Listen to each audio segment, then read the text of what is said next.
Hey, good morning everyone. Welcome back to GP Outdoors. It was an absolutely stunning morning until about an hour ago when the rain clouds came in. Husky Bob dropped by around 7:15 for a couple of cups of coffee on the dock. It was gorgeous. Lake was like glass, clear blue sky. It changed pretty quick as it always does. Today's a maintenance day. Don't have a lot of exciting stuff to do, but I hope you'll stick around with me. Let me show you what's up. You folks may remember I had two saplings budded together in this spot. Husky Bob highly recommended I get rid of one of them. So I tried to pick the one I hoped would grow best. It's an oak tree. It's probably one of the few I have on this entire property. Very few oak trees around here. But she seems to be doing well, I think. It's growing okay. And at least now she's not going to be competing with the other one. It's got lots of access to sunlight and lots of room to grow. It's in a beautiful spot on the property. We're going to kind of do the same thing today over here. I've got just a big nest of maple trees all together. Mother Nature doing her job, but she didn't spread them out much. Husky Bob suggested that I do the same thing here because I'd love to have a nice beautiful maple right here. But as you can see, we've got about 2, 4, 6, 8, 10, 12, 14, somewhere around 18 to 20 saplings all nestled together, trying to fight to survive. So he said to pick the one I like the best, or the one that looks like it's the healthiest, and cut the rest out again, similar to what we did with the oak. And that way I've got a better chance of getting a nice, big, healthy maple here at some point.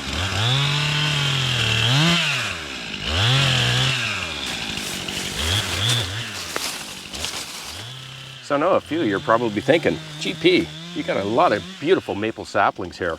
Why don't you dig them out and try to transplant them somewhere else and replant them around the property? I talked about that with Bobby this morning as well. He said highly unlikely they're going to take because these are just way too close bunched in, which means all the roots are intertwined. And he said the real big challenge is trying to get them out without damaging root hairs. That's the big thing. He said that you could try digging them out if you want and try to separate them, but you're going to damage the root system far too much for them to ever take anywhere else. Highly unlikely. So I'm afraid we're just going to have to cut them out, send them into the chipper.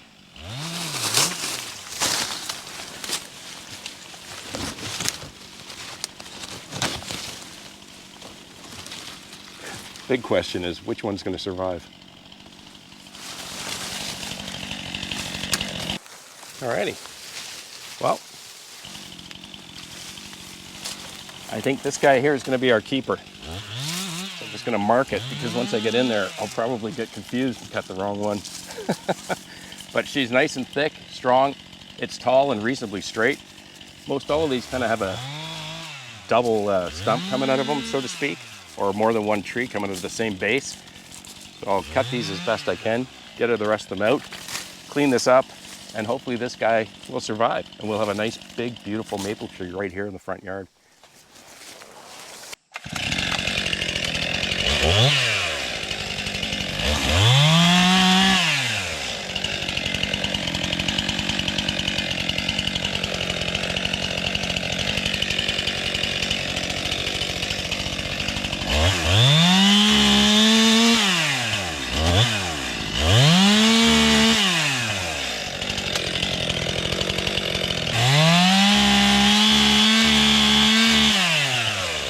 Now that I got everything out of the way, I kind of have two contenders here.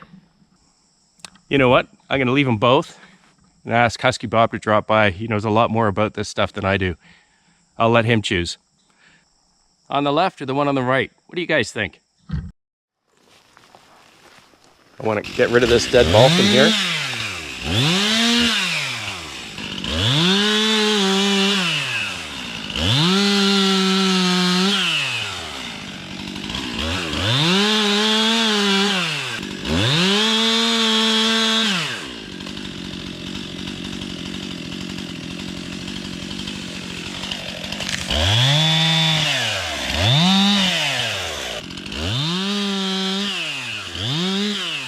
Got a whole bunch of bass trees, again, growing out in a bunch right here at the corner. So I'm going to cut these guys out, probably cut them into 8-foot lengths and throw them on my pile for my corduroy trails. Limb them, get the limbs into my limb pile.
I had to stop the film right there. Did you see that?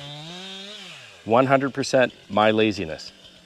I knew, in fact, I was thinking there was far too much debris around my feet. I didn't have a clear place to exit or to walk away.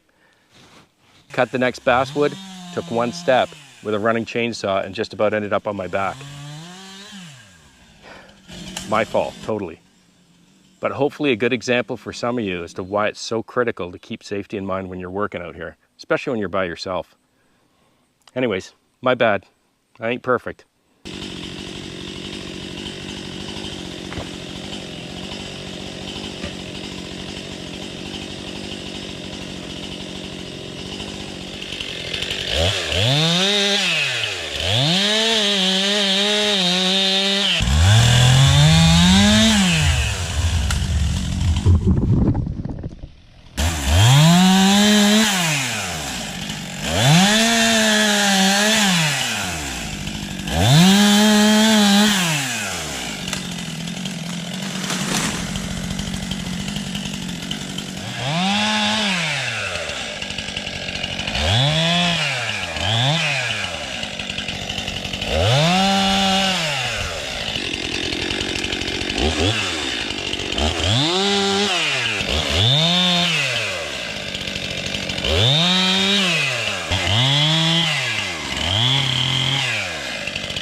And I wanted to update you on that big rock that you saw me pull with the grapple, if you recall from that video. I started to lift it. And if you remember, it was right here in this area. When I started to lift it, it was actually pulling up here in the middle of the driveway. So I know it was big. We had a lot of discussion about that, if you remember. And I wasn't sure what to do with it. Because when you've got rocks that big, that close to the surface, over time the frost is going to heave them up. However, it's a pretty big rock. A large number of you in the comments on that video said, GP, just go back, dig that rock out, get it done before you gravel, because you're going to have to deal with it sooner or later. And you're right. But I've been thinking about it. I actually talked to Husky Bob and a guy about it as well. And I've decided to leave it. Here's why. You folks have been with me long enough to know that you don't go more than a foot or two without running into rock up here. There's just no easy digging. For those of you that remember Macuno, he had a favorite saying. And he's right. Rocks are like icebergs. It's not what you see above ground or at ground that you have to be concerned about. It's you have no idea how big they are once you start digging them out and what's sitting below the ground. And I think we're in the same kind of position here. I know it's big already from just how much gravel it pulled up when you saw me pulling on it with the grapple. So I know it's big. If I start digging that rock out, I'm most likely going to find that I'm going to start disturbing a whole lot of other big boulders or rocks under there. And instead of being a simple dig, try to cover it up with gravel, I'm going to be into a big mess. And I'm going to have to keep digging one after the other. So after consultation with some fine experts in the area, that being Husky Bob and Guy, I agree with them. I'm going to leave it. We'll gravel over it. If the frost over time starts to push it up, just like any other rocks in the driveway, I'll take care of it then. But at least I know it's only that one I'll have to be able to try to dig. Because I'm 90% sure once I start to break that ground, I'll be here for hours digging out a whole lot of other boulders. Because one touches the other, which touches the other. I've been there before and I know how the story ends. So we'll leave it. But I do appreciate your advice and your suggestions for sure. And we did consider it. I just think we're better off to leave it. Got a pile of logs for my corduroy trails. Got a little bit of garbage I got to deposit in the forest. Let Mother Nature do her job. And I got two big piles of limbs for my chipper. So I'll have a lot more chips for my trail. Let's grab the tractor. get it cleaned up.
My friends, it is getting stinky hot, but it looks like we dodged the rain.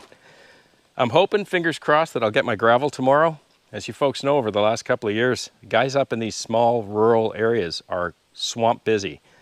So you can't get a firm date out of anybody, but I'm hoping. If not, hopefully next week or the week after. I don't blame them though, because there's a bigger picture here, right? They've been so busy, which means they're making money and they're creating jobs up here. And that's, I think, a little bit more important than whether I get my gravel tomorrow. Anyways, fingers crossed, when it comes, you guys will see it. Thanks for sticking around today. As I've said many times, when you own property, it's not always glamorous. There's always chores to be done. You can never get them all done. Have a great week with your families. Please be kind to one another. And I'll see you again right here. I'm Gord Potter, and you've been watching GP Outdoors. Cheers, all.